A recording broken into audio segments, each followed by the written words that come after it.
I'm photographer Mike Bowers and I'm talking pictures this morning with Professor Andrew Meares from the Australian National University, a man who is no stranger to elections. Happy Caretaker Convention to you and all those who celebrate.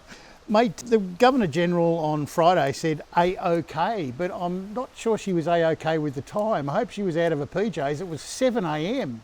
That's rather early for the proclamation of a prorogation. Yeah, exactly. There was a press conference in the PM's courtyard looking very prime ministerial. Yeah, look, it's not an ordinary press conference. Here we can see the wide angle, 6 long steps to that podium, Mike, which could be the end of his prime ministership.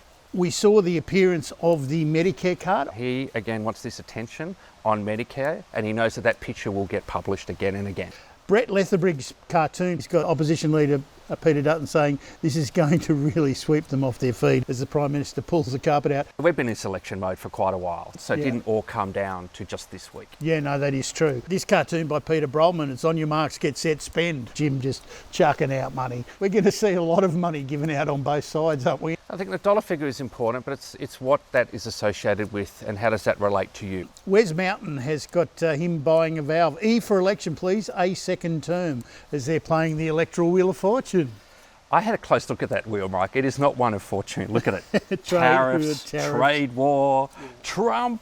The things going on overseas are going to make their way into this one, I think. Yeah, we keep trying to define it as the cost of living election, but those externalities, those offshore things are really going to challenge them. Where we think politics is local, clearly it's global. Andrew, the election might be the main event, but the budget week was the curtain raiser. It's kind of a picture opportunity with the Prime Minister where they all have a little sort of pep talk. Yeah, they are. Here they are, doing their thing. And then they generally go and do a bit of a walk, so you've got colour and movement to it rather than just a stationary static shot. And then, of course, there's the delivery at 7:30. There was a bit of a bro shake.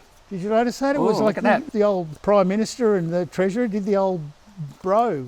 And then the next morning, it's selling the budget. So you have to go and do morning TVs. It used to be out the front where all the TVs would have little studios set up, but I guess that's a bit of a security risk nowadays, so it's actually in one of the courtyards, but it happens so early that it's still dark. Budget can be pretty dry, but it is the one chance of the year the cartoonists have a chance to actually have some fun with it.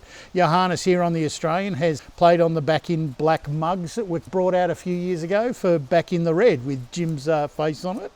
Yeah, I love it how the cartoonists are trusting that their intelligent audiences know that, right? Yeah.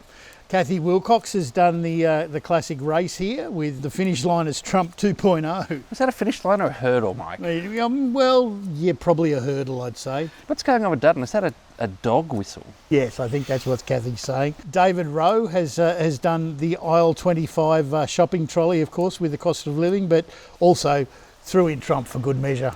Unexpected item in bagging area. And David Pope has picked up on the shopping theme as well. Now, the West Australian has put the Treasurer's head on the body of the baby from the Nevermind album. He brought this up in his press club speech. Yep. He said it was very confronting. Yeah. And I'm not sure whether it's the fact that it looks like this or whether there's nothing for WA. Yeah, right. Then Thursday rolls around and the opposition leader gets his moment in the sun, which was very brief this year.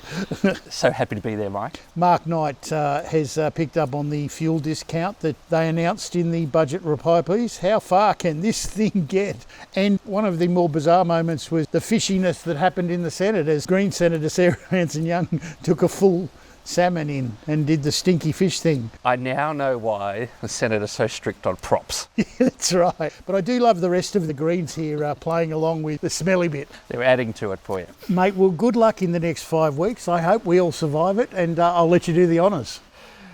Back to you, David.